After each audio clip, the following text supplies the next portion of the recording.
And welcome. We are back to episode 6 of the Bottomless podcast. That is Bottomless spelled BTTMLESS.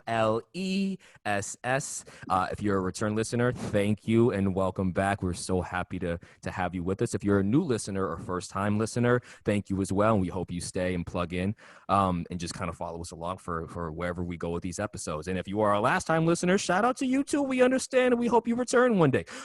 So to just move along forward, do some introductions and kind of explain what's going on with our look. My name is Kevin, and I am joined with or by Lil V. Probably see my podcast voice.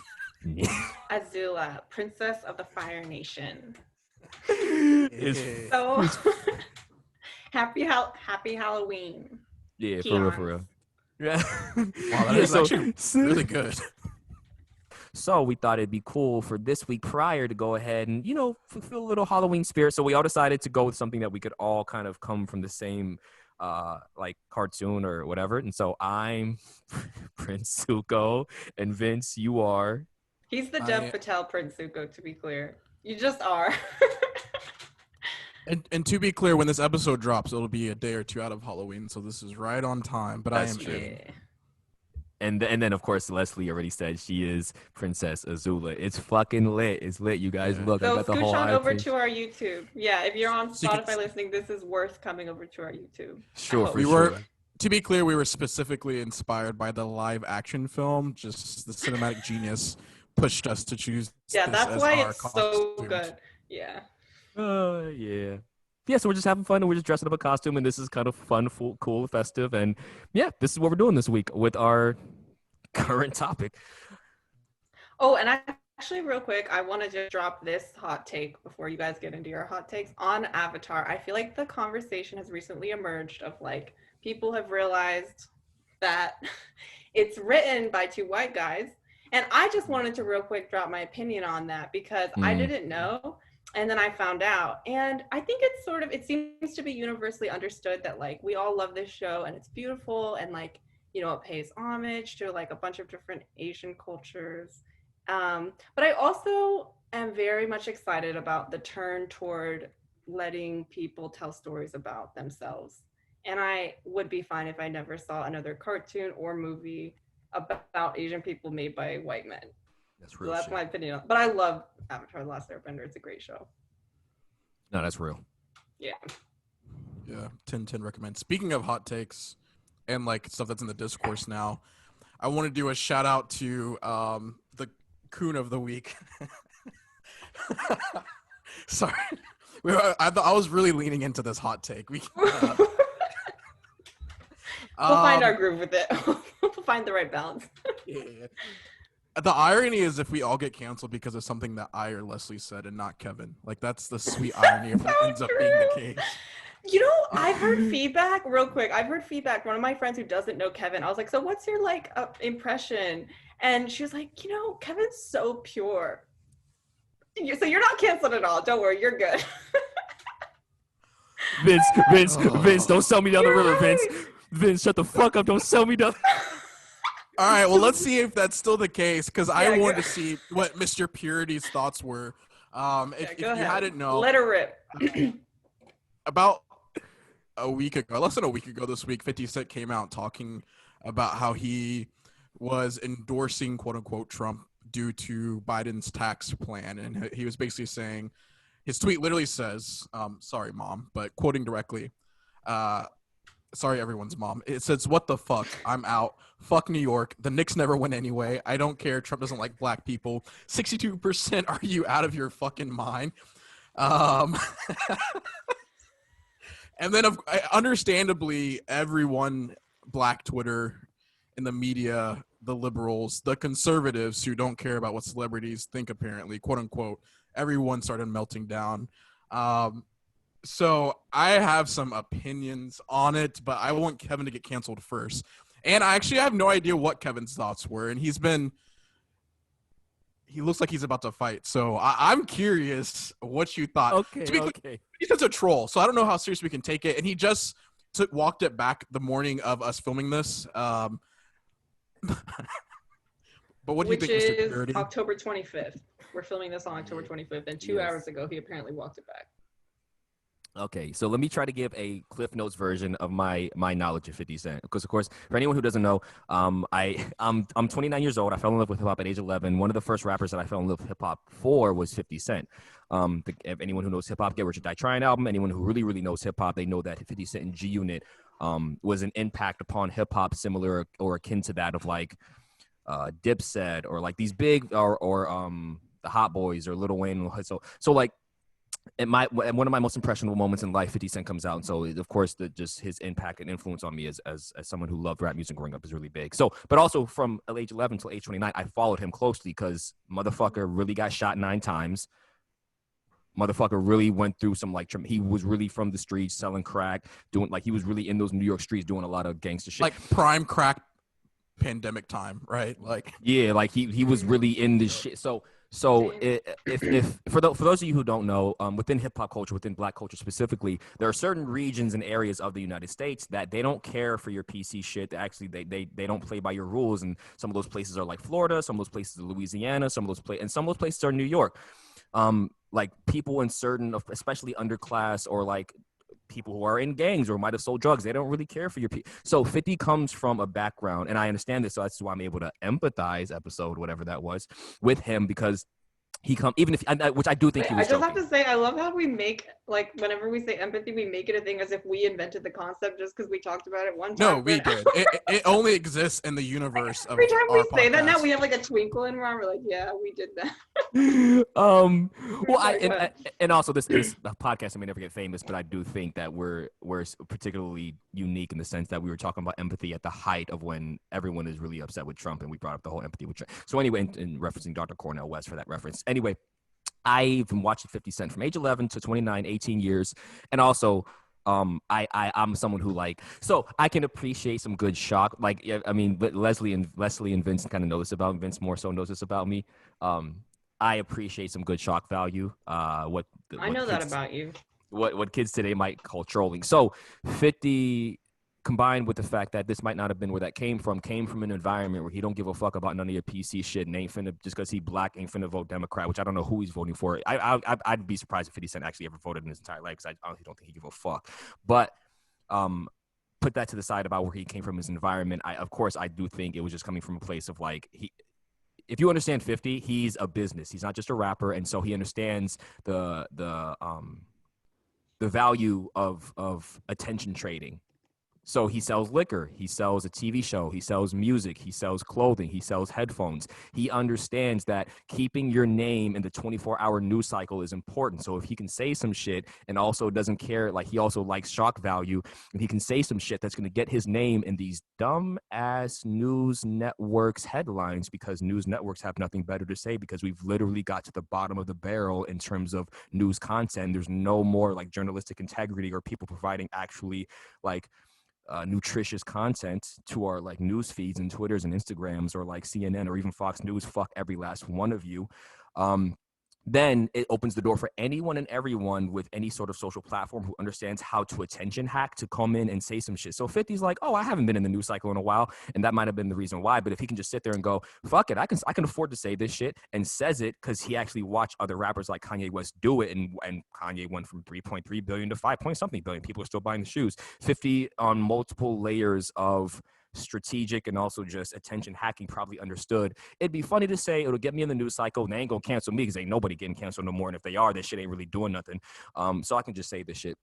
So I saw it and I laughed. And of course, everyone who doesn't know, I'll say this openly. I don't think I've ever said it openly on the podcast. I unabashedly voted for Trump in 2016, not voting for him in 2020, definitely voting for Biden. You if have I said it. actually, I feel like no, you no, said no. it like 3 times. let me say this because it's a safe space with you guys and to our listeners. If this makes you a last time listener, So we think. farewell. I am 100%. And this isn't like something I want to argue about. I'm just saying it because I feel like it's important to be like, for me as a human being, to be open, to be honest, and to not to be like afraid or intimidated by like people's political like rhetoric. I'm 100% going to write in Kanye West on the ballot. Let me purposely be silent after that statement. So all that to say, as of right now, I don't endorse, support, nor agree with Trump. At the time, I did in 2016. We won't get into those reasons. So seeing Fifth say that, I'm a poet, but when I see comedians, like I feel like I was supposed to be a comedian in another life. Like I watch comedians and like the shit they do and the things they play with in terms of rhetoric, in terms of language, in terms of speech, in terms of group thought and playing with ideas on the outskirts and the margins and pushing the line. So when I see that, like playing with emotion, I see that in the artistic part of me that kind of identifies with comedians being a poet and just understanding having to be on stage for an hour and trying to captivate audience attention. I appreciated it, and I didn't whether he meant it or not. And clearly he redacted the statement. Whether he meant it or not, I appreciated the art and the game of like we can spark conversation if nothing else. I mean, I didn't take it that seriously at first because I know he's a troll. Like he walks so 6'9" can run. Like I wasn't thinking that deep about it, but I think I started thinking more deep about it when I saw the response, and not just people that like I think there's limits to this like PC analysis of these kind of things. Like I think it's true to an extent, and I think there's like I'm sure like neoliberal media like CNN like was up late at night stressed about this, but even like conservatives like Kundis Owens and like Tammy Lauren coming out of the woodwork saying how like Did you just make that up? Tommy No, bad. Kundis Owens. Nah, you ain't gonna disrespect Tommy. Tommy bad as shit. Shorty bad. You ain't gonna disrespect. no, Tommy does look good. Shorty bad. It's just Shorty bad. the closer you get to her, the more the shit smells that you can see coming from her fucking rhetoric. I was just only irritated because I feel like I mean we don't know how much of a joke it is to him, but I feel like there's truth in that people really like the fact that he literally said, "I don't care about the racist shit. I don't want to have to pay more in taxes." Like to me, that's very annoying. It's irresponsible, and I think we had a demo really very quickly since this isn't released. We should release our demo episodes, even though we only have we like should go back and watch them. like small clips from here and there. But we had a discussion about like hip hop culture as it manifests, and guys usually as like hustler culture, selling like drugs or whatever, and with women like there's the newer version that's like Cardi B, City Girls, Thoughtin'. And I said it then and I'll say it now, like I fucks with that heavy. Like I love that art. I think it's powerful. I think it's like subservient to the status quo, but I think there is a limit, and Wait, that subservient? is a limit. It's like am I using that correctly? What do you mean? You mean inferior? Like it bucks the status quo. Like it does that make sense? Well, I think I'm not trying. I was genuinely trying to understand a good what you live mean. fact check. No, It's subservient like means it's like you're below. like you're below. What's a word that's like you're below, but you're bucking authority? Countercultural. It's that, but like word. more of a verb. Subservient means prepared to obey others unquestionably. Ooh. Can you look up the antonym of subservient? Let me see if I can find that quick. Y'all keep talking. Oh, there's a good word. Sorry. Well, whenever we find the word, plug that in there. But I fucks with that, but I think there's a limit to that analysis, and that if you think revolting against a system to find success in the system is the end goal, then you have a limited view. The view is to dismantle the system. So if you as like if you as young 50 Cent growing up selling drugs in a system that does not care about your life, the goal isn't for you to just be successful and find representation in the system. The goal is to dismantle it so that others don't find themselves in the same place. Thank you for coming to my TED Talk. Love. What's the word? Like the basically the antonyms are like superior, independent, domineering. So like, boo. Those are boring. It's There's a better word. If you're listening, comment a good word that describes what I'm attempting to say. We love engagement. Vince is basically saying that he prefers Cardi B and City Girls. It's preferable to him over what the status quo currently is within hip hop culture of women who do probably what's culturally normative or acceptable and what men want, what some men would want to hear from a woman, which is not bad. But like, if you see women in hip hop, well, to be clear, it's not just I am pro the 50 Cent like hustler culture. Do what you got to do to get to the top. But if that's where you think the struggle ends, then we have some profound disagreements. And that to me, that's like the liberal mode, right? Like to them, they're not trying to fix the system. They're trying to have black representation in the system. It's that meme of the Middle Eastern people being bombed and they look at their friend on the side and they're like, didn't you hear like the pilot is the first like black non-binary like war pilot, and it's like, okay, well, you're still bombing people. Like the representation is not the end goal. No, that's real. That's real. Exactly. Yeah. It's like people saying, "What? How can Trump be sexist? He's trying to get Amy Coney Barrett onto the." Amen. Like, right. That's the extent of your analysis. Like, come on now. Amen. What you guys said reminded me. This is my input on it. It reminded me of this quote I really like by Ursula K. Le Guin, who I got exposed to last year through a book club. She's like a pioneering woman science fiction writer, and a lot of her ideas were pretty like new to the scene. But she has this quote from her book, The Left Hand of Darkness, and it says, "To oppose something is to maintain it. They say here all roads lead to Mishnori. To be sure, if you turn your back on Mishnori and walk away from it, you are still on the Mishnori road. To oppose vulgarity is inevitably to be vulgar." So that's basically what Vincent is saying. Where it's like, you can't just like react in relation to the system that you're in. Yeah, you have to like step outside of it and like dismantle and create something new. Yeah, for sure. For sure. Which, to be clear, isn't like I said that's a critique of hip hop. Like, not every rapper has that MO. Like, there's people that are. Oh yeah. The most dramatic example was No Name coming for J. Cole with that beef. But like there is a culture, or like Killer Mike, Lupe Fiasco. Like some people do have it. Just so anyone that's listening to this that like is eager to like be like, well, that's hip hop is all about like gangs and stuff. Like that's not what I'm saying. So I'm being very clear like that's not necessarily indicative of all hip hop in the slightest. And I still fucks with it heavy. Which is funny because I don't know too much about Lupe, but what I do know is he is otherworldly intelligent. And from what I believe him to not have said in his early days music, but like what he said in his like IG live videos, that motherfucker comes from a very violent environment where some real people will do some real ass murderous shit to you. So it's just funny because he's like he's very, very intelligent. He's very responsible. He's very educated and informed, but he also lives in an environment that could easily produce that gun talk and that gang talk and that drug. Yeah, don't get it chopped and screwed. He can give you some words. He can also let the chopper screw your ass up in those streets.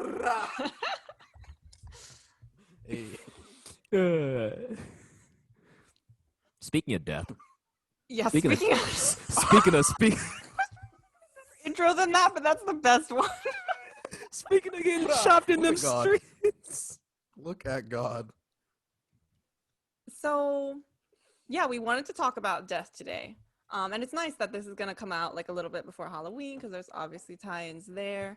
But are you guys like already in a place where you've thought a lot about death in your life? Yes, maybe 1,000. from the time of growing up, like basically how comfortable are you with your own mortality via like what your experiences, like thinking about it and like your exposure to it growing up and stuff.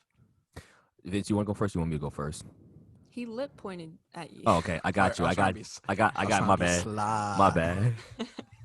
Yeah, if you're listening on the podcast, Vince is like pursing his lips at me for like 5 minutes. All right. So, no, I'm incredibly uncomfortable with my own mortality, but thankfully it doesn't come up a lot in my everyday life. I very rarely think about my own death. Me and Vince have actually talked, when I've come to LA and visit, I've actually mapped out what I want to have happen when I die. Meaning as a poet, I want a career in poetry.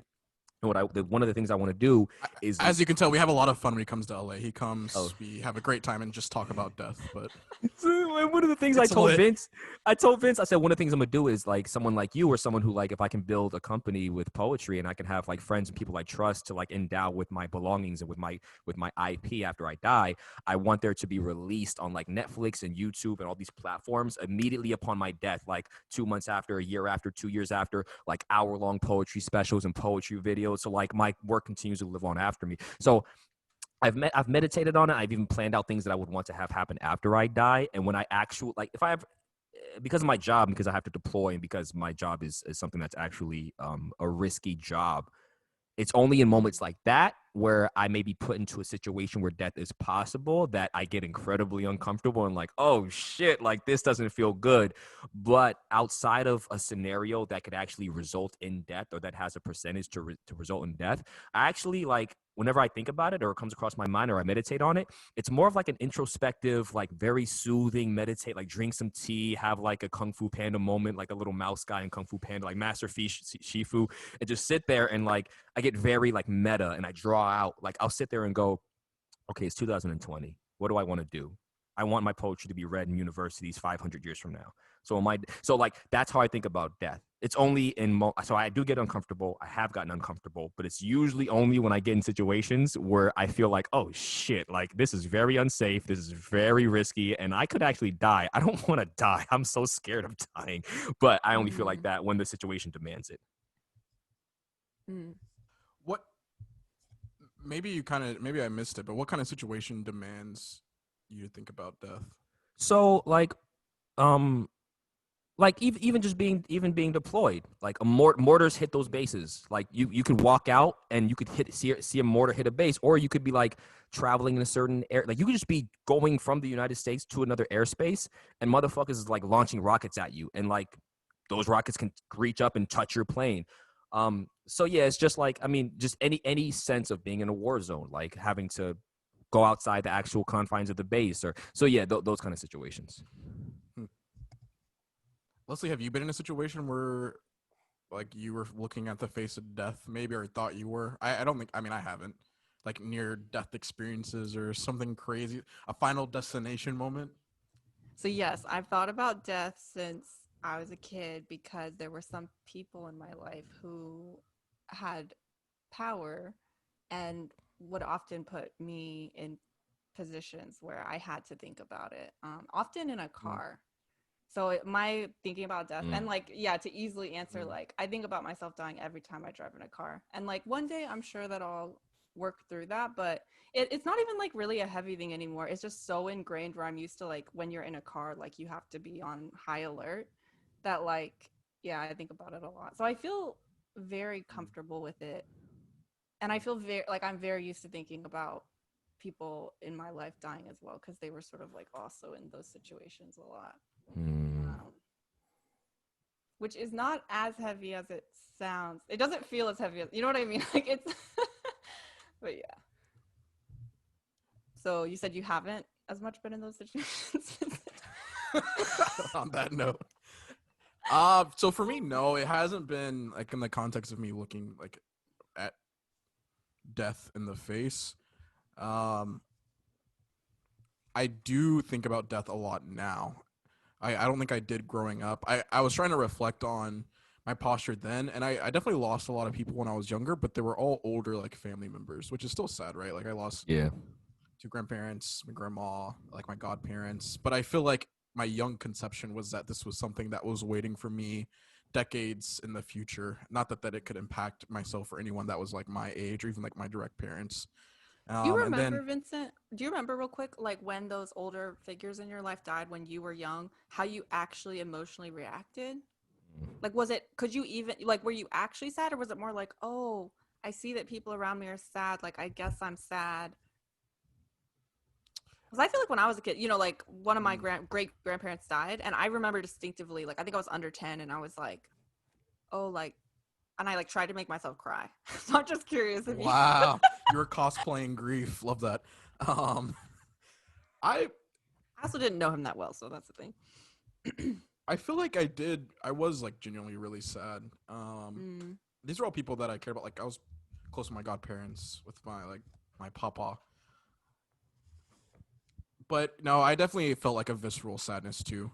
And I think it wasn't until I was older when I started losing people that were my peers that like facade cracked. And I realized it could be any of us. But yeah, all that to say, no, I haven't been in any Final Destination situations yet. Well, oh, that being the case, how comfortable? So Kevin basically said like he feels very uncomfortable with it. I'm basically like, I mean, not that I'm over here like hoping that, but I like, I'm pretty comfortable with it. What's your level of like, if you think about your own death? If I'll be very honest, Okay. I think about death a lot, so I'm pretty comfortable. I am less comfortable talking about the extent of which I think about death or I'm comfortable with death, if that makes sense. That's real. Wait, you're comfortable with it, but you're less comfortable with talking about the parts that you are uncomfortable about? I think I'm comfortable with it. I have a comfortable relationship with death and mortality, less comfortable with the relationship of having to talk about it. It still feels heavy, but it's not uncomfortable. So it feels weird to talk about it. Yeah, for sure. That makes sense. Yeah, I was gonna say to tag on to Leslie's take that she had on it. So going outside of our own like comfortability with it in terms of our own death. I remember the first time I actually thought about death was like I was in Arizona and so that means I was like in second or third grade. And I remember at night I was just it was such a strong memory, which is why it's so vivid in my head. I remember like provoking myself to think about what it would be like if my mom was gone. And I remember it was and I think a lot of people can relate to this. Like, there's people like Damon Dash, people like Kanye West who talked about like the greatest fear they ever had in their entire life was losing their mother. And then, of course, both of those people lost their mother Kanye West, I mean, he was in his like 20s or 30s, but so it wasn't young, but I mean, 30s is a young time. It's not like Damon Dash was like a teenager or a child or an adolescent, whereas Kanye West was 30, but it's still none, regardless, it's still a young age to lose your parents. So I remember provoking myself to think about it. And I don't know why I did that, but I remember it provoked the strongest emotional response I've ever had. And it was the greatest fear of my life. And so ever since then, it's been imprinted on my memory to fear. Like for example, in my job, when I was in training a couple of months ago, there were several people, at least 3 that I can remember, who either lost a parent or lost a sibling. And so I remember thinking to myself, like, fuck. And then we get reports of like people in our career field committing suicide. Like, we just got a report like this past week of someone who committed suicide. And it's funny because I don't know these people, but their family, like I'm in the military and I get if some people don't like the military and growing up, I was even the person who I would see death on the TV or the internet. And it wasn't a long time. It hasn't been a long time since I hear about death and I get emotional now and I start crying. Like, when I was younger, Kevin, 22, 21, I would see shit like the George Floyd shit. And this is just a moment of transparency and honesty that I hope people can empathize with, just in my temperament. I would see about sex trafficking and things like the George Floyd thing or whatever, and there would be no emotional response. And for the longest time, I thought something was wrong with me. And one of the only things that could actually evoke an emotional response was like my mother being gone. So now, thankfully, like I've grown into the person who, like, it's not like Leslie said, like I would try to make myself cry in like certain moments or movies or like on news. I'm like, why? I'm like, something's wrong. I'm a sociopath. Like, I can't cry. Like, I try to, like. Well, we're not, not like me. No, I am empathizing with what you're saying, but yeah. And let me say this: I'm not gonna say the name. Me and Vince and Leslie, she knows the person. When me and Vince were, I think Vince might have been at Wilmington. We were in North Carolina. We lost a friend that we'd spent a year with in a program. And it sent me, it fucked me up like emotionally, and it was like, it was heavy and it was grieful and it was hard. But I remember sitting at the viewing for the funeral because that person's funeral was in another state, and so we had to watch it like through live stream, and I couldn't cry. But I remember feeling heavy and torn up inside, but I couldn't cry. And like Leslie was saying, this is I just want to relate. Like, I think people can relate to this. I was sitting in that room trying to make myself cry. And I was like, why can't I feel so, so thankfully, whatever happened in my life. And I got to a place where now I'll just like bawl my fucking eyes out. So it's a weird thing. But I remember the only thing that could probably evoke that kind of emotion consistently throughout my life, whether I was cold or not cold, was the idea of losing my mom. And still to this day, losing my parents, the day that because my brother's old, I have one older brother, my dad, my mom. I'm not close with any of my extended family. The constant anxiety in my mind daily or monthly or weekly is one day I'm going to have to get a call I don't know at what time in my life, and the call is going to be, your mom is gone, your dad is gone, or they're in the hospital. You have to get on a plane. They're about to. So that's that more than my own death. Ironically enough, more than my own death, the death of my mom first, then the death of my dad and my brother are the most uncomfortable thoughts I've ever had of death. Mhm. No, it's kind of going back to what I was saying about getting older. I feel like my idea of death being something that's in the distance and not relevant to me at my age. I think that specific death that Kevin's referencing was the first like crack, and that it shook me. It like shook me. I can still remember finding out. I was literally in class and I had to just like dip out because I was like crying mid class. I was like, you know what? I can't do this. I got to dip out. But I remember sitting in class finding out and having to dip out crying because I was like, this is too much. But it was just such a the first time you lose someone that isn't, you know, a grandparent. Not to downplay that, like it's always hard, but I think it just changed your relationship with death. And I just In the wasn't sense ready. that it's sort of not like natural causes, or just time where you've already sort of had time to think about it, like you do with grandparents. You mean that? I think both, like Yeah. that. It even regardless if it's natural or not, like there's deaths can come for anyone at any time. Um, which I think that cerebrally, but feeling that viscerally when you lose someone that you're with every day for a year was a lot. Mm. And I handled that death so badly. I felt bad. I like ignored our like leader from that time. I didn't come back to Fable for the viewing. I just was shook and like posted up in my Wilmington dorm, not knowing how to process or what to even say or do. Oh man, I never knew you didn't come back for the viewing. I didn't know this person like as well. Yeah. Well, there were two things Kevin brought up that I would love to hear Vincent's answers on, and like I can also share if you want. But one is like, yeah, how you feel about thinking about death of your parents, or if there's people in your life like that, Vincent, where it's like, yeah, that's the place that's just like it'll make you bawl, whatever.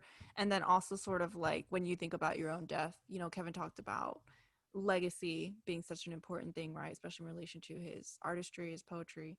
So like both of those are really interesting to me. I definitely think about losing people in my life that I love, family mostly, but everyone a lot.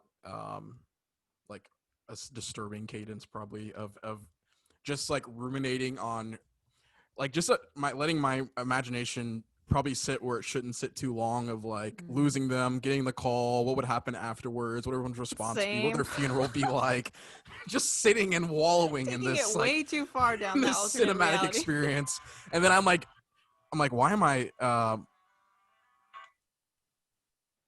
wow. The disrespect. um Leslie's publicist was trying to reach out to her. She's so popular. But sitting in that space and then being like, wow, why am I like in a sad mood all of a sudden? Like who would have thought? But I do think about it. I don't know. Like I don't know if that's weird or not. I don't. Does anyone not just daydream about losing people? Well, did that start? Was that always the case, or did that happen after your friend died, and then later? Vincent and I also had a very close friend for both of us die, and Kevin knows that person too. So like, was it after one of those incidents, or was it already? I think it became more prominent after those instances. But I feel like even growing up, like I had this like sick imagination of like the rapture coming and then like me Oh my being left gosh. behind and like who like I would just have different dreams of like different family members and friends being left behind, which isn't the same as dying, but I think in my young like Christian mind, like that's the things I was like subconsciously trying to process. Yes. It's so funny you brought that up because I literally was just telling my sister this yesterday. Something triggered the memory that I used to get lost a lot, like when we would go family shopping, like in Walmart or wherever. And the reason it would happen is because Sounds right. yeah, I would be like really in my head, like following along behind my mom. And then what usually happened is someone else with a similar colored shirt would like at one point be, and I would just start following that person without realizing it. And I'd be like, oh no. And every time that happened, I thought that my family had been raptured and I had been left behind. I was literally every time, especially my mom. I was like, if anybody's making it, my mom is making it. Like, if she's not here, I'm toast, So I never thought about anybody else being left behind. It was me. And for anyone who this is your first episode listening, Vincent and I have deconstructed from having been raised very conservative Christian. Kevin's still very faithful Christian, albeit a countercultural one, I would say. He's not subservient. He's not subservient. Gang, you bitch ass motherfuckers. Fuck. Oh, okay.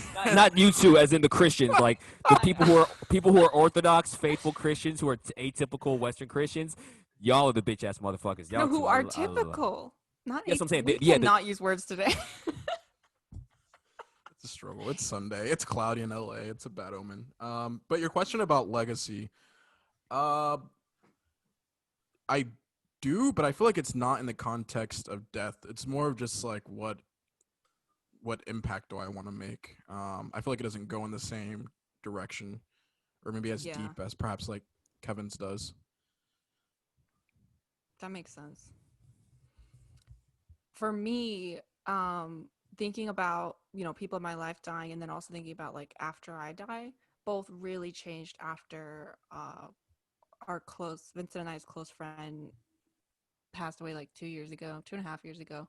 And after that, I just started proactively. Well, see, it's weird because like I said, I grew up really thinking about it, but maybe it wasn't totally like engaged. Like it was like keeping it in this safer, place to where I could also like survive and like not be, And so, but then once I lost someone really close to me who, was part of my everyday life, like it was almost like I think a defense mechanism where I spend quite a bit of time thinking about playing out different scenarios of if people in my life died, but it's more so like so that I will have had enough time to prepare for the next time it happens, because I have definitely distinctively had the thought, and this is going to sound awful, I don't know if anyone will be able to relate, but like for a while after that close friend died, I kept having the thought like, all right, if anybody else in my life who I love is gonna die at some point, I just wish they would fucking die right now, because I don't want to I would rather just get all of this over at once. I never want to feel this way again. Like I don't want to heal and be better and be 3 years down the road and someone fucking die again and me be destroyed for like another how long of my life. So which it sounds awful, but I was like, I'd rather they just die now. Like I was like, get it out the way. That's how I feel about that. Not truly. How else obviously, did you kind of hinted at this, but how else did your relationship with death and the way you thought about it change after that? Like the contours of even what you were imagining, besides like the rapture piece, did that also change?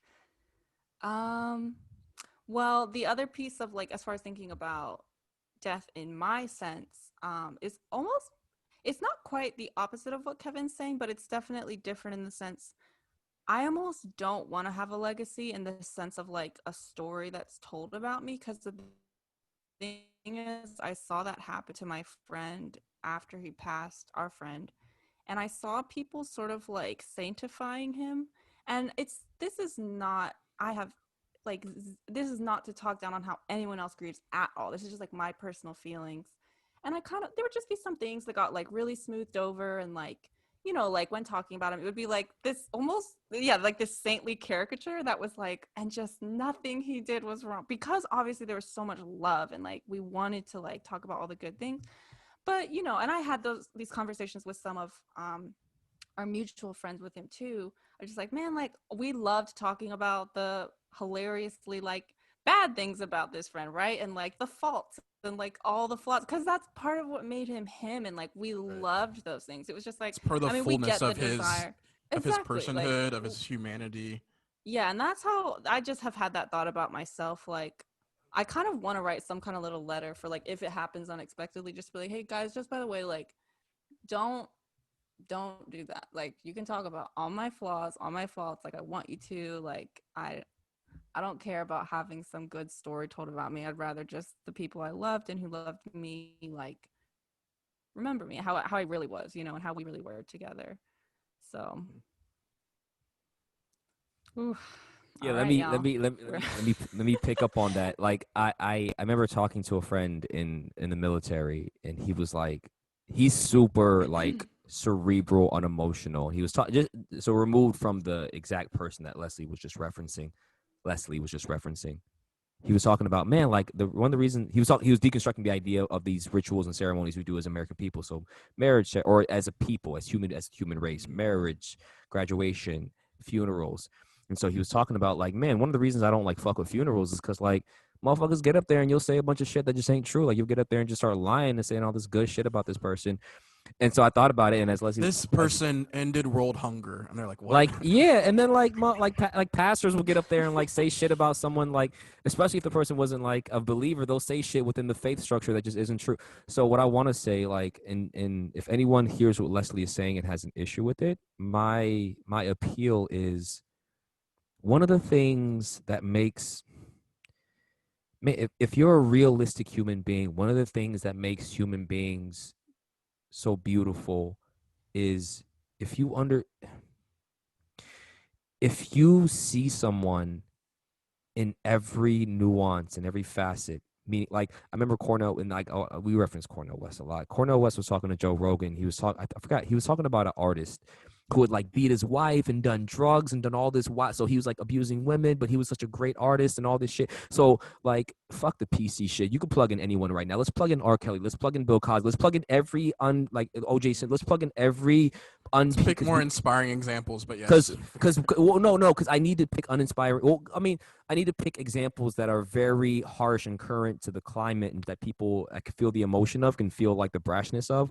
Because one of the things about about like being at a funeral, and like the beautiful thing about seeing people cry at a funeral is, like, at least for me, is like, if this person was like beautiful all across the board, then yeah, of course. We're all sitting here and it's like, yeah, well, of course we all love them. Then But they would have man, been ugly, in my humble opinion. no, That's same, boring. same. So for me as an artist, I privately endorse and say and do and agree with a lot of shit that would get us canceled. So the reason I bring these names up is because, like, I remember people, like, there's this quote that goes around, that floats around within pop culture, that people aren't going to say, people aren't going to remember what you say, but they're going to remember how you made them feel. And so with situations where, like Leslie is talking about, where like nobody's perfect.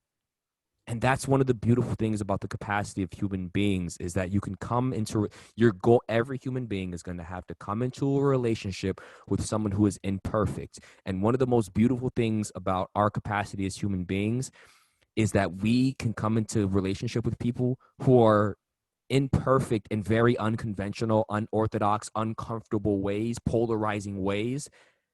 And our capacity for love, to love someone, but then the person who is unorthodox or uncomfortable and inappropriate, their capacity to be lovable, their capacity to like make you feel something, even in their non-PC-ness, and like how they like rub people the wrong way. But it's like, but you love me. You know you love me. I'm inappropriate. And I'm the 4-year-old who's screaming at the pizza restaurant when your parents wanted to go out and have a nice dinner and be like the nice family, and you're the immigrant family, so you didn't want to make a ruckus and you didn't want to be looked down upon by the other white people in the restaurant. Like, oh, look at that brown family, make like they can't get their kids under control because they don't know how to like educate their kids properly within an American society. And the kid's like, and the kid gets older and understands, I'm still that kid who's like loud in the pizza restaurant at the family dinner that was supposed to be nice for the one time a month we got to go out and eat. So like I was displaying all these behaviors that make me unlovable, but like don't make me feel unlovely. Yeah, there's things about me and characteristics that make me unlovable, but don't make me feel unlovely. You love me. Tell me you love me. Tell the world you love. So that's, I think, is the beauty when we sit at a funeral, if we're able to sit there and go like,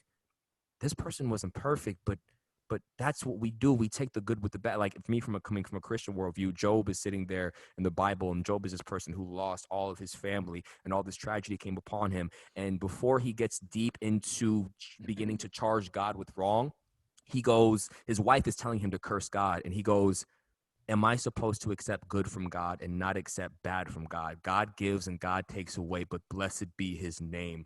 No matter what he does to me, he is still the same in who he is, in his nature and character, and blessed be his name. And so I think that's the kind of attitude that we should that's the attitude I'm not going to put upon anyone else, and a gravity or an obligation to approach funerals with. That's the attitude I approach life and funerals with, of like, no, no, no, no. One of the most beautiful things about me being able to step up here and have fond memories about this person who passed away is I'm holding in conjunction my thoughts of praise about this person, I'm holding it in conjunction with my thoughts of they weren't perfect. They had shortcomings, they had flaws, they had failures, and they had faults. And the beautiful thing about the human race is we all have them. So if I can see someone get up there and go, in spite of this person's shortcomings, we love them. My God, like our hearts wanted to explode because of how much we love this person, even in spite of the things that made them unlovely or unlovable. Our capacity to Partly love them. because of, in my Yeah, opinion, no, not yes, even in yes. spite of. Like, it feels really good to talk about. Like I laugh talking about some of the ways, like this friend who Yeah, passed would be super grumpy at certain times, and like anyone who really knew him, like when you talk about that type of grumpiness, it's just like so funny and so joyful. yeah. Because like it was annoying AF, but like that it wasn't even an in spite of. Like that's the thing, which but I It agree. made you. I It, agree. it, it made Yeah, you feel, and there's it makes them sometimes. human. And Yeah. I'll just cap it with this. Like sometimes I think oftentimes we as people and our different personalities and temperaments we have to spend, especially if you work an actual job and like not just a homebody who's like an entrepreneur and gets to like be in your own little bubble. When you have to go out in life and interact, like Vince moving from North Carolina to Wilmington, or Leslie going from North Carolina to Jersey to Hawaii, or me having to go from my father's military career to my own Air Force career, you get put in the mixture of so many people that you get across some people that like either they don't make you feel anything because they're so bland and dull, or they make you feel bad. And so to get around people who even if, like you like to get around, I'll say it like this because knowing who you guys are talking about, that person is like, there was times where I was like, you frustrate me so much. I want to shake this shit out of you.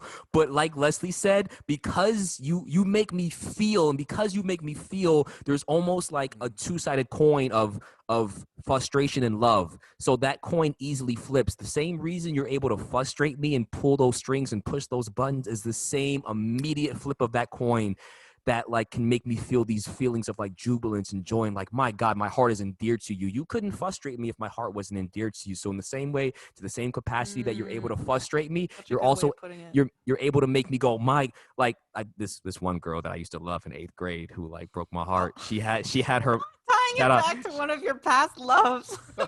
shout out to MySpace and her MySpace Oh my bio gosh. and her This has been a ride, and I am here for it. Go ahead, Kevin. in her MySpace bio, she put, "Love me or hate me, it's still an obsession." And She was quoting Lady Sovereign, the song "Love Me or or, Hate Me." or It's still shout an out, obsession. shout, Love me or hate me. It's still an obsession. shout Wait, so out. you Let think me that she just wrote that, find Kevin? out. And I was like, girl, I love you and I hate you, so I'm doubly upset. Ugh!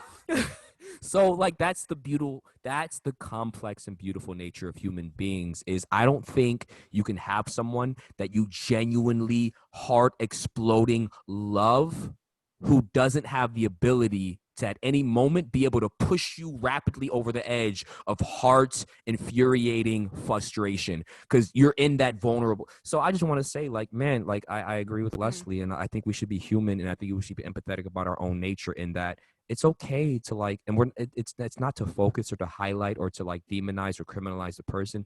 It's okay to like be honest about the mosaic and how we paint them and go, but that's why we love them. If it wasn't for both sides of the coin of how they could flip our emotions about them at any given moment, then it's like almost imperfect and a fake story in a sitcom. But that's why we love them, because you were able to, the fact that you were able to frustrate me to that extent, but you were also able to create moments that made me love you to the ends of the earth. If it weren't both, if it weren't the darkness and the light, if it wasn't the contrast, I wouldn't be able to see how I loved you so much. And that's why I'm able to stand up here and go, I love you so much. It's because of that contrast. I feel like this is very unprocessed. This might go nowhere. But I've been thinking through, because we've been talking a lot of like how like we grew up in a relationship to death and how we thought about it, and these interacting with these deaths in our life over the past few years. And I feel like my view on death has actually evolved in the past year specifically, hopefully, but I feel confident in like a very positive way, where now like when I say death, I feel like I'm thinking more in line with shout out Ben Howard, but the Ben Howard song "I Will Be Blessed," which I feel like I stumbled back upon earlier this year and I listened to a lot. But, like the whole idea of like on my deathbed, like who are the people that I want there to be with me, right? Like the people that that you see with like your last breath, which is dark, but honestly, I think like really beautiful. And it kind of reminds me of what you guys are saying, right? Of like really taking inventory of the people in my life that I really care about and really embracing them, not just the things that I love about them, but the negatives too, and like embracing it wholeheartedly. And that being what I think about when I think about death and me leaving, thinking about my time now with the people I love, um, which is a marked different posture That's than I so had like different. 2 or 3 or 4 years ago. Very much more dark and like Well, misanthropic back in the day. it's so interesting because it's like the anti-eternity view. You know, it's like just focusing on up to the last moments of like what you know that there will be, and beyond that, like, have you thought about if there's something that makes like human death different than any other kind of death on Earth, and like what might happen afterward, or do you just No, not as much? that's a good point. Maybe this is like the crossroads of me accepting no, I don't believe that there's an afterlife or like there's anything that special that happens after human death. I think it's no different than our memories of before we were born. Like that void of space time is what we'll be looking forward to. So I think it's a crossroads of that, as well as me just trying to be a better friend and like take better care of my relationships after not taking good care for a dark couple of years. So maybe those crossroads of those two like life journeys of mine are what paint my view of death as such. Touching on that, I'm so sorry I talk so much. Touching on that, one Nah, thing, tell us, Zuko. it's funny. One thing, especially being in the military and the possibility of death being a real thing, I've told myself that if I ever get into a situation preeminently where I know there's a high risk of death, I've always wanted to record a video right beforehand and go like, if I die, Mom, I want you to know your son is strong. Your son, like, I I anticipated this, and I just don't, because like if someone dies in a tragic way before their time of unnatural causes, I'll see these movies and these sitcoms where the family want to know, like, did he die? Did he die in peace? Did he die painfully? And so I remember always thinking to myself, I always want to make a video for my friends and family and go, please, like, especially if I put myself into a circumstance like signing myself up for a military contract, I just want to make a video real quick to let my friends know, hey, I'm anticipating my death. So if you see this, it's because I died. And I want you guys to know, like, of course, grieve how you need to grieve, but please know, like, I didn't go over there like almost like trying to fight for my life as if like I was desperately like terrified and cowardice. Like, understand that I put myself into a circumstance. Your friend, your son is strong, and I want you to know, like, I walked into this with a peace of mind of knowing I'm ready to accept whatever the consequences of my actions and my life course was. And I just don't want you to feel like in my last moments or leading up to this moment, there was some level of like out of control, like some lack of control that I felt, and that I died in this like very scared in a way where I just don't, I want to alleviate some level of suffering from you, and maybe thinking like, oh, our poor son or our poor, like, so it's just so, I think it's so weird how we hold our own death in comparison to like, we're all, I think in terms of death, at least for me, I don't know if you guys are really the same way. I always am thinking of the impact of the effect on the outside people. So if my parents die, it fucks me up. If I die, I don't want my parents to be fucked up. Like, my own death is like, all right, I'm cool, but I just don't want the people I love to have to carry more burden and grief and gravity than they have to. So I think it's such a weird dynamic. No, I feel that. And since we're just on the heavy gravy chain, we'll just stay there. But in my worst mental health, and I know like Kevin could probably, I mean, I know you can relate, but I think that exact dark ideation is a good safety net for like passive suicide ideation, right? Like, it's not just me leaving the earth, but it's like ruminating on the effect of me leaving the earth and the effect on my family.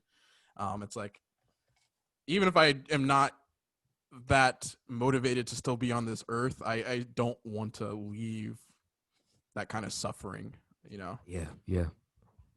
It weighs heavy on my conscience, even if my Yeah. conscience stops existing. Oh We're my in here. god. We can't. No, Vince just got Oh, Vince got me.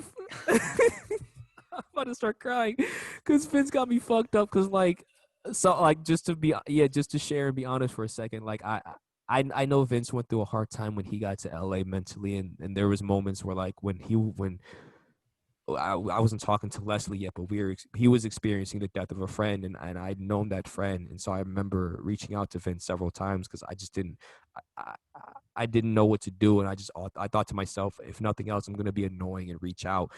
But on top of him losing a friend, on top of Vince going through like mental health issues, I then went through my own mental health issues of having passive suicidal ideations, and so it's as Vince said, it provoked me, and it rubbed me in a certain way because like that's I think there's this stigma with suicide of at least I used to have until I had them where I thought those people are just entirely and I didn't nuance the picture. I thought they were just entirely weak and fragile and frail and selfish. That's a real thing of people who struggle with suicidal thoughts. They're sitting there going, some of them are sitting there going, I don't want anyone I love to carry more burden than they have to. So in this, I'm actually going to try to be considerate of who may be impacted by this. And I think it's just like I think Vince just put it so beautifully into nuance and bring more empathy and more sophistication to the dynamic of anyone who struggles with suicidal thoughts.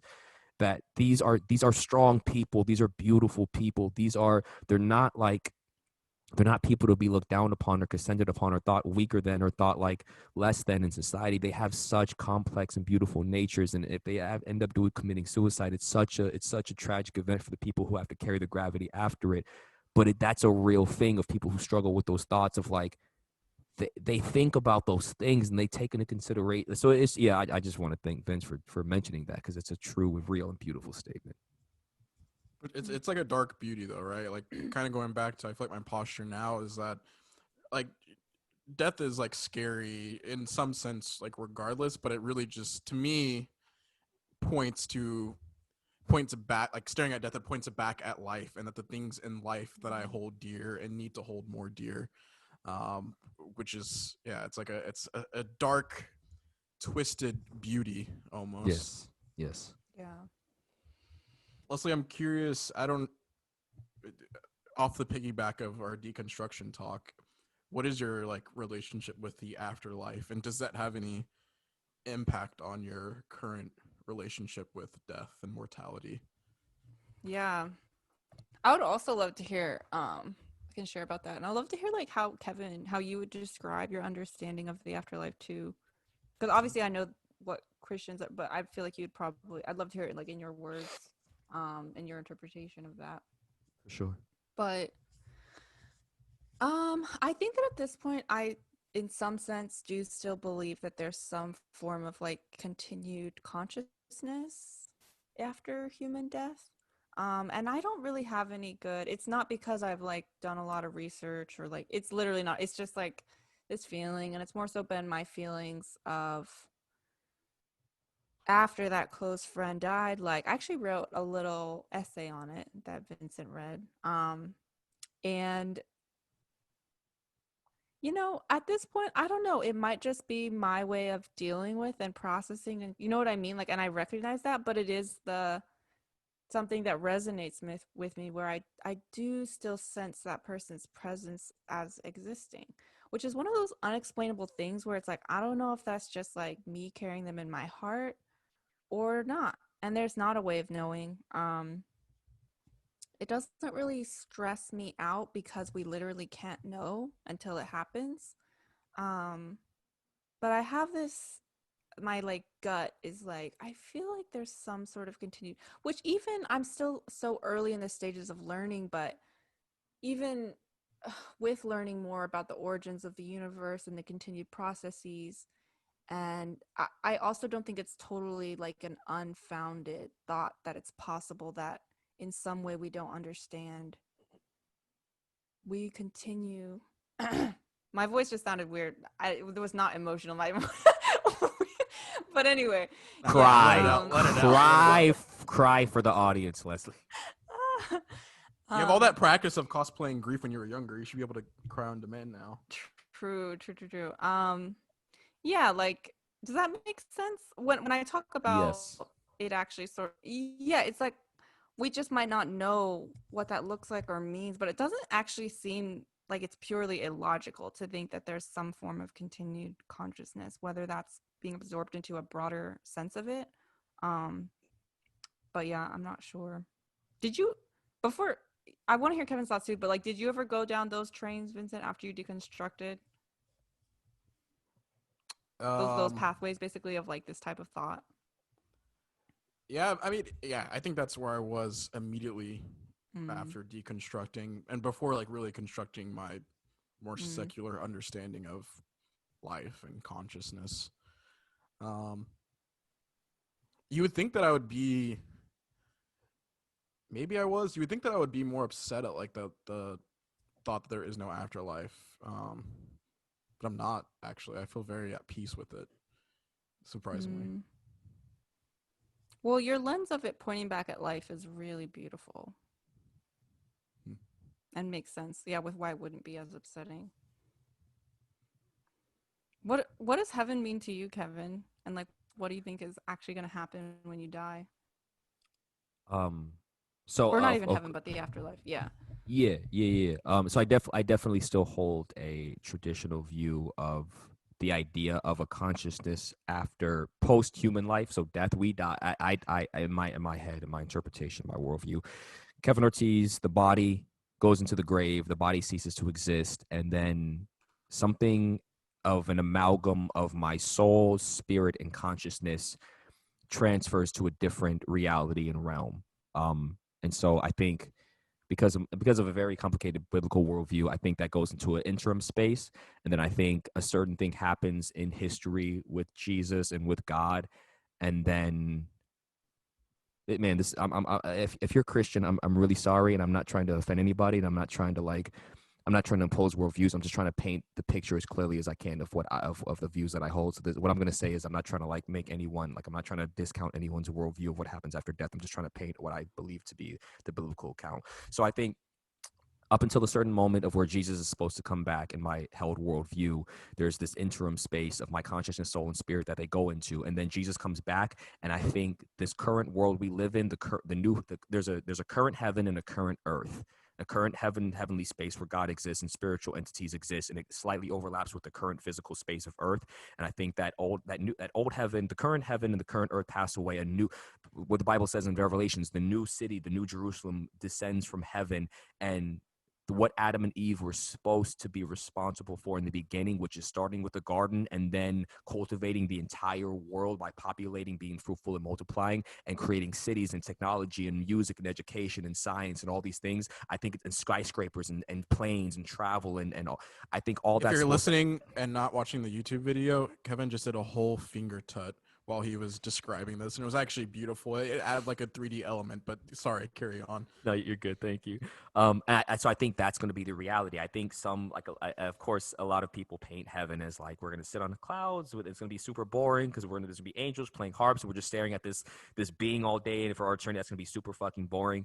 And I think it's going to I think I get this from the pastor who I used to study up under for a long time. I think it's going to be a new heaven and a new earth. I don't think people are going to sit in clouds all day. I think we're going to have a new earth, and it's going to reset. It's going to go, all right, like a game, reset back to square one, the way it was supposed to be. But now there's a new way of doing things, a new way of not being able to fuck things up. And now we get to start over and live on earth, but a better earth and a better life. And so I think everything we experience now, like the ability to create and evolve and grow and progress and advance as a society and as human beings, and to strive for more and to strive for better. I think all those things are going to exist, but it's the worldview that I hold is without pain, without tears, without hurting, without aching, without death. And then I just want to add this little caveat because I think it's interesting and very untraditional for me to say, and I always want to like rub Christians the wrong way every time we do this podcast. There's a scripture where King David says, his child dies, and he says, he can't come back to me, but one day I will go to him. That child wasn't old enough because that child died upon birth. That child wasn't old enough to cognitively understand the idea of having a relationship with God. So by current 2020 day standards of Christianity, that child technically couldn't have been saved. But guess what? What David says in the scriptures is, he won't come to me, but I'll go to him.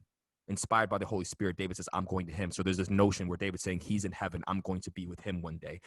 There's a scripture in Job, which is poetry, and I get it, but it says, who knows whether the spirit of animal goes into the ground, descending into like Hades or up into the skies within the heavens. And so this idea of Christians saying, oh, dogs don't go to heaven. And then there's this idea where like, this king in the Old Testament, he goes and speaks to a necromancer, to a witch, and he gets the witch to conjure a previous Israelite prophet from wherever he was.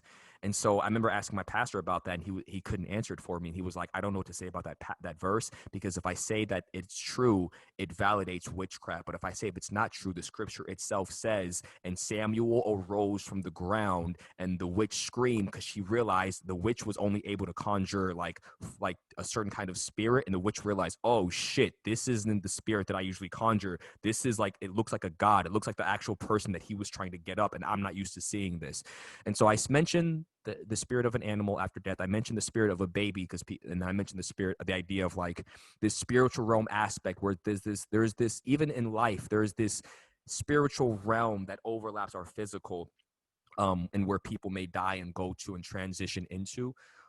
That's very untraditional and unorthodox within the Christian faith, or people at least don't want to talk about. And I want to mention all those things, because when people hear me say new heaven and new earth, and people say me new Jerusalem, and we start over in Jesus and comes back in God, I want them to understand that like I'm not just trying to paint the canvas and how a lot of oppressive Christians have tried to paint the view of life and death, the views that I hold on life and death, with Leslie asking, what are your views on heaven or afterlife, or what happens after we die? I leave a lot of space for like even other faith systems. Like again, Dr. Cornel West says no one faith system has a wholesale monopoly on the truth. I think there's ideas within other faith systems that's like, we can't just invalidate that idea. For example, I think it's either Hinduism or Buddhism, where they talk about incarnation. Within the scriptures, it says Elijah the prophet was incarnated, his spirit, in John the Baptist. It says Jesus says that. And so when you look at it, maybe you don't want to use the word incarnation because it's very uncomfortable for you and people would call you a heretic, but that's literally, I don't care what word you use, the idea is there, where Elijah the prophet was reincarnated as John the Baptist. And so I just want to paint that idea, because I don't want anyone listening to this. But as much as I like to be un-PC or uncontroversial, I'm very sensitive to the idea of other faith systems and trying to create space for our listeners. And so I want to leave the idea open that like I have very traditional biblical plain interpretation of the Bible views on death and afterlife. But by no means am I trying to hold what I consider to be my interpretation of truth as the objective and only interpretation. And I want anyone who's of a different faith system or different belief to understand that this is absolutely a space and that provides allowance for anyone else's truth to come in and be like, I don't think my truth invalidates your truth. I think those truths and a lot of those nuances of our differing truths can exist together. Love that. Well said. If I can just make a plea to the audience, I feel like every podcast we try and preface this kind of thing. So please just take our word, and maybe we can move forward without having to always preface that we're not leaving space for people that disagree with our worldviews. Yeah. It's like every podcast. That should be the name of our podcast.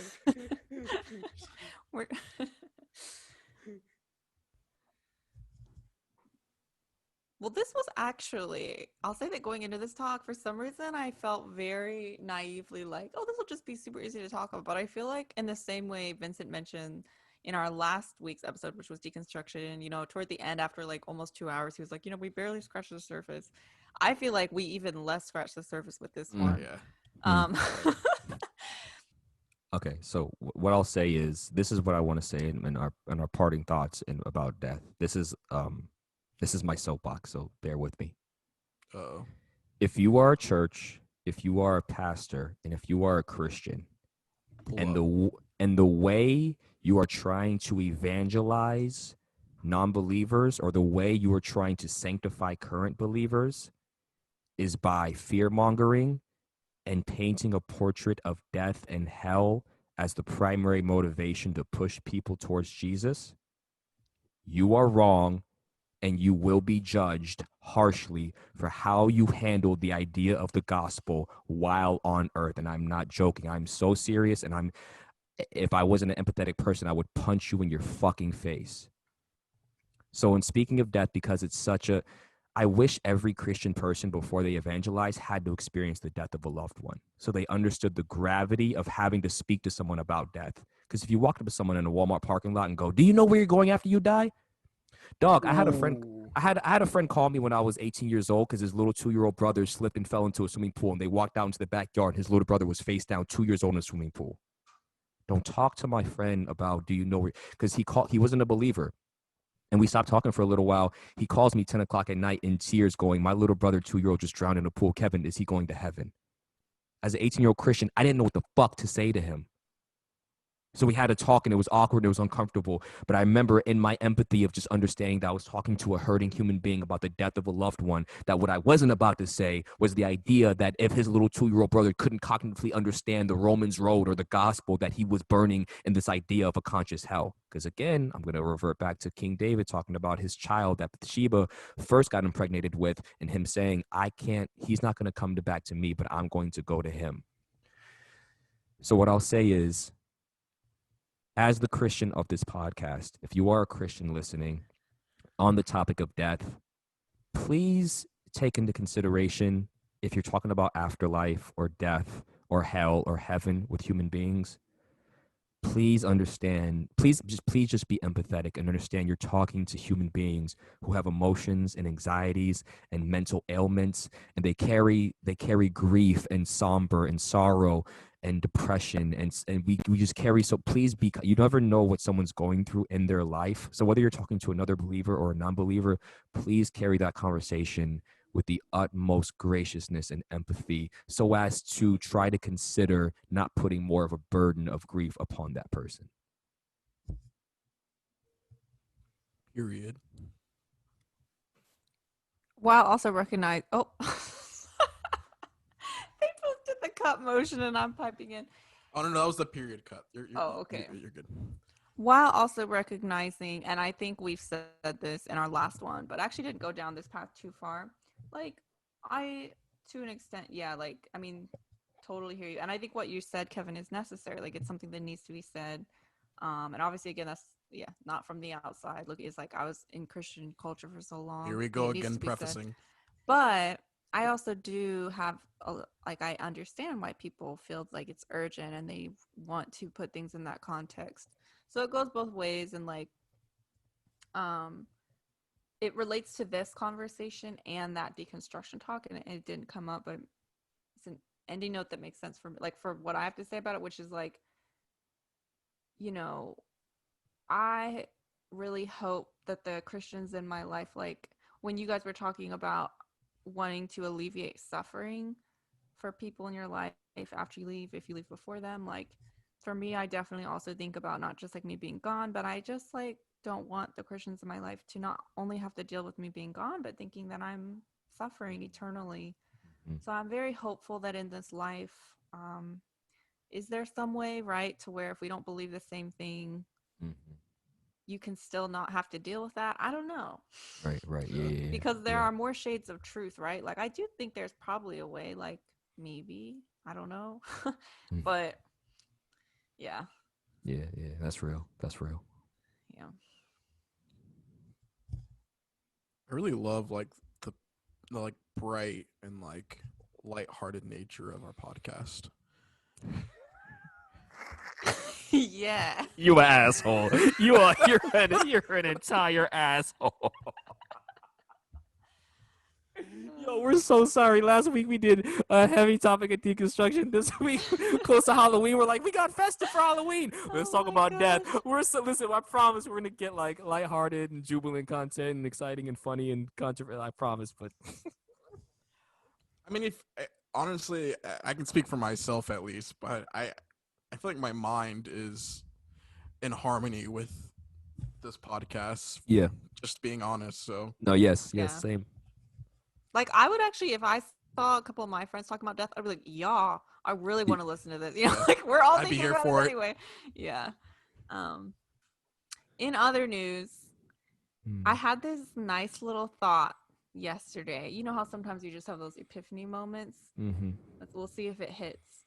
You know how in Asian culture, in many Asian cultures, this idea of respect for elders, right, is so emphasized. And I was thinking, for each of us, who we were as children, our past selves are actually our elders. Like they come before us. So like who I was at 10 is an elder to myself, because I'm not who that person was anymore.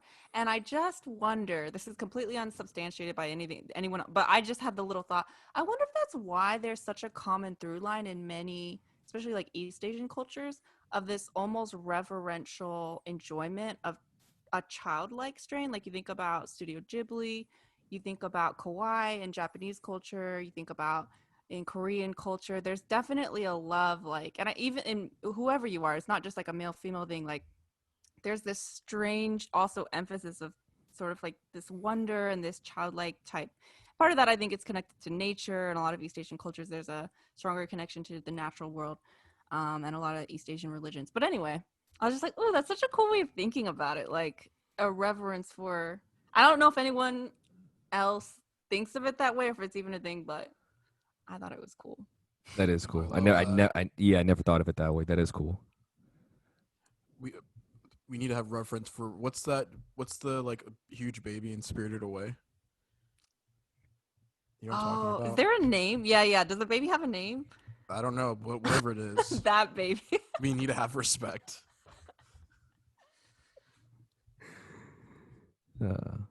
Thank you for listening to our podcast. Please consider subscribing if you enjoy our episodes on YouTube or Instagram or Twitter. I believe on all three, it should be Bottomless Podcast. That's BTTMLESS. Of course, on Instagram and Twitter at Bottomless Podcast. And then on YouTube, it should just be Bottomless Podcast. And thank you guys. Hope you guys return for next episode. Bye. Bye. Bye.